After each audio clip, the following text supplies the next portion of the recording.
महाभारत में महाराज भीष्म पितामह इस कथा को सुना रहे कि राजेंद्र युधिष्ठिर ध्यान रखना, निंदा करने के समान कोई पाप नहीं है। सत्युग की कथा में सुना दूं, एक राजा के यहाँ पर दो पुत्र थे। बड़े पुत्र का विवाह हो गया, बड़े सुंदर पुत्र थे, राजा बड़ा धनवान था। छोटे बेटा का विवाह होना था। विवाह की तैयारियां चले तो उसके पूर्व उसके हाथ में अचानक कोड़ आ गया। गुरुदेव वशिष्ठ जी के चरणों में गए, गुरुजी ये कोड़ कैसे हुआ? गुरुजी बोले नेत्र बंद करो।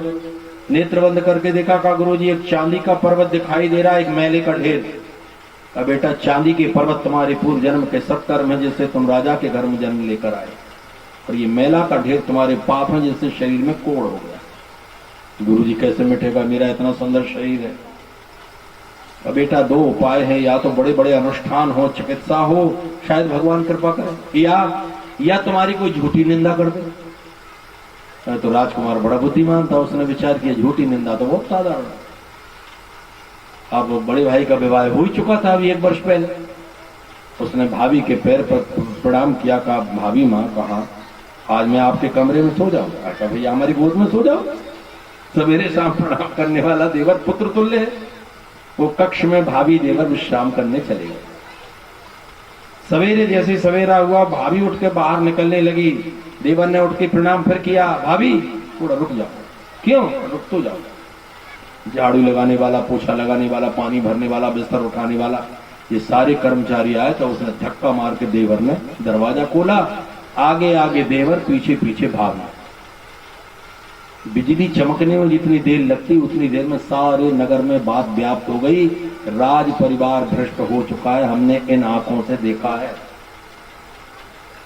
राजकुमार बड़ा प्रसन्न हुआ, वो कोड़ पूरी समाप्त हो गई, थोड़ा सा बिंदु रह गया।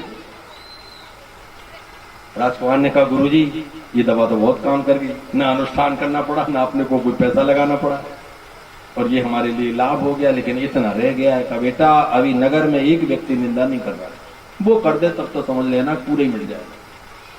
तो बूढ़ा ब्राह्मण था और जर्जर। पता लगा लिया, राजकुमार ने मित्रों को भेजा कि तुम ये कहना कि हमने अपनी आंख से देखा है। तो ठीक है। अरे कहा पंडित जी महाराज जी आपने एक बात सुनी कि नहीं सुनी राज्य में राज परिवार की? पंडित ने तुरंत दोनों कान बंद कर दिए। तो बेटा जीवन में मैंने कोई बड़ी तपस्या नहीं की, केवल एक तपस्या, किसी की निंदा नहीं सुनता हूं। कहा निंदा नहीं है, बिल्कुल सही बात बता रहा हूं, मैंने इन आंखों से देखा है।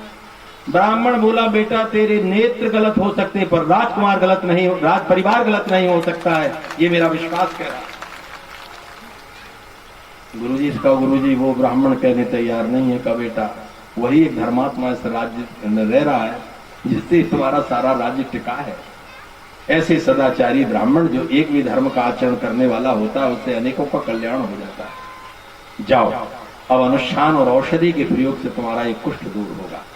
हम जिसकी निंदा करते उसके दोष हमारे में आ जाते। विप्र निंदा कृताम नृणाम प्रायश्चित्तम न विद्यते। संत की ब्राह्मण की जो निंदा करता है शास्त्र ने कहा उसका कोई प्रायश्चित्त नहीं है। विश्वासघातकाराम कृतज्ञानाम निष्कृति ही, यमराज का दंड ही इनका सारा प्रायश्चित्त कराएगा।